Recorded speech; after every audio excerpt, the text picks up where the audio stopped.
Hello, brothers and sisters. How's it going? Hope you're having a splendid day or evening, depending on where you're at. So, wisdom. Wisdom, as we all know, is the mother of all virtues. It's more valuable than gold.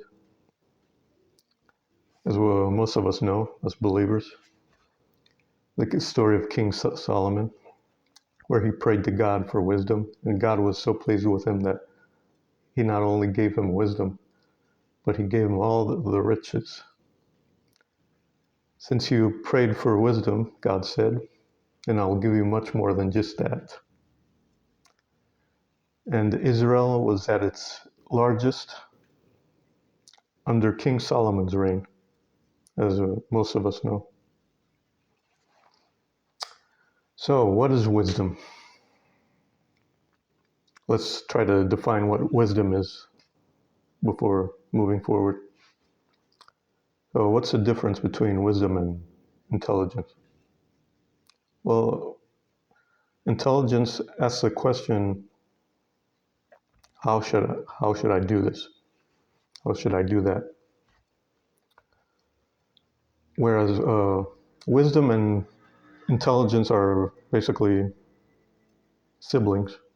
They overlap. There's a lot of overlap between themselves. But intelligence asks the question, how can I do this? Whereas wisdom asks the question, should I do this? And it's a very good question to ask ourselves, brothers and sisters. Before starting out doing something, we should ask ourselves if we should actually do it. Not enough people ask enough should questions. That's why this world is in a mess that's why this world is in the mess it's in right now.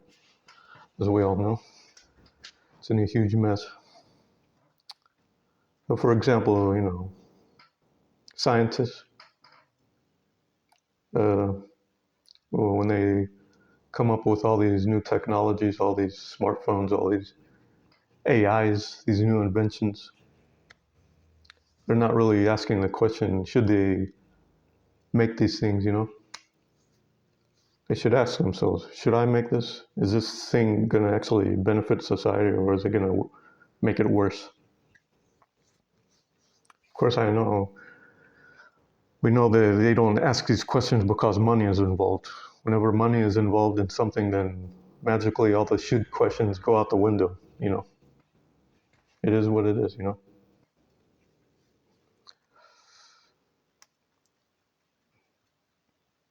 And wisdom is mainly concerned with on how to deal with people, specifically how to deal with worldly people. You know, there's a component of wisdom that deals with our specific endeavors and hobbies, but it's mostly about how to deal with people, how to deal with worldly people. I mean, dealing with God's people is it's different. It's easier. God's people are less complicated, because they have God in them. They have the laws of God written inside them, in their hearts. Yeah, dealing with people is what wisdom is mostly about. For example, there are these two ladies in the Old Testament. They had these two babies. The baby of one of the woman died, and the other woman took the baby of the other one, and she claimed that it was her own. And so they went to King Solomon to settle their dispute. And King Solomon, in his big wisdom, he said, "Well, we're gonna cut the baby in two." You know, of course, he didn't actually intend to cut the baby in two. He was testing them to see who was a real mother. And the real mother came forth and said, "No, don't cut the baby. I'd rather have the other woman have the baby rather than it being killed." And King Solomon, in his wisdom, he correctly concluded that only the real mother would say something like that. So he gave the baby to the woman who said this. I mean, that's a good example of having wisdom, you know. It's a great example of how to deal with people, you know. And of course, wisdom is the beginning of wisdom is fear of God, as we all know. If you have a healthy fear of God and what He can do, and you're on the right path. And knowing God's character, because God's character doesn't change, of course. He's always the same. He's always been the same, and He always will be the same. Of course, we can't know His ways exactly. We can't fully understand them because we have limitations. But we can extrapolate, we can approximate, we can meditate, we can ponder on His ways to make some approximation, you know, about His ways. So now, that all being said, let's get into how to actually increase your wisdom. So an obvious way is to first pray to God to increase your wisdom. You know, it says in Proverbs chapter 4, verse 5 and 6, wisdom is supreme, but therefore get wisdom. Though it cost you everything, get understanding. Embrace her, and she will exalt you. Esteem her, and she will honor you. And it talks about wisdom as a she, as well. You probably don't know this, but wisdom is a she. In Greek, wisdom means Sophia. Sophia is a feminine noun. In the Greek language has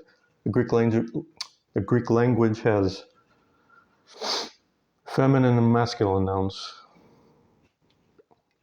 So wisdom is a she, the mother of all virtues.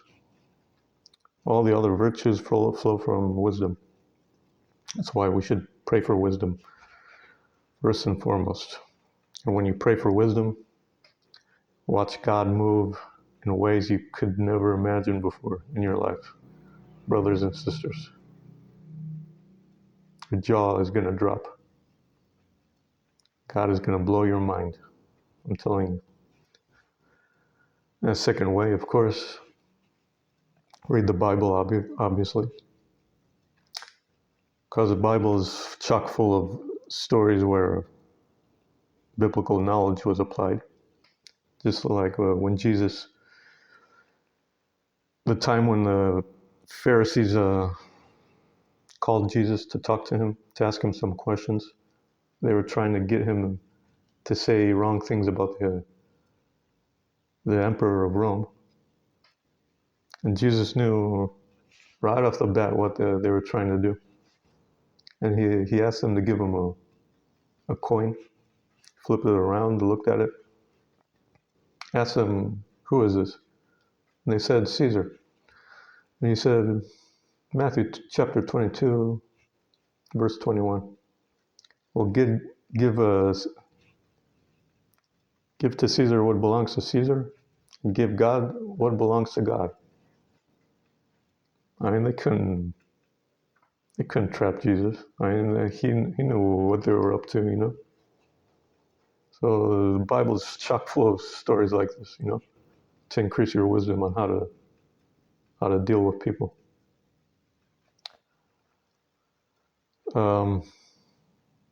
Number 3, the third way to increase your wisdom is use the wisdom you already have. You have to use it. Whatever you have already, you have to use it.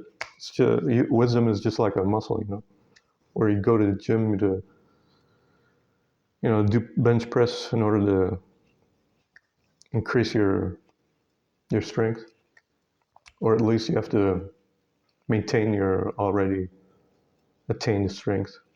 Because if you don't work out, then whatever strength gains or muscle gains you obtained, you know, you're going to lose them. The same with wisdom. if God gives you wisdom and you don't apply it in your own life, then He's gonna take that wisdom away from you. So, tip number 4: surround yourself with wise counsel. I mean, if you have people in your life that are wise, that you look up to, then obviously you should go to them for advice on issues you might be dealing with in your life, certain situations. It might be somebody from your church environment or somebody from work. It could be anybody, a family member. If you have even one such person in your life, then you're truly blessed. I'm telling you. Not a lot of people have these wise counselors at their beck and call. I don't. I don't mean to brag, but usually I'm the wisest person in the room. It is what it is, you know. So I have to go online to find wise counsel.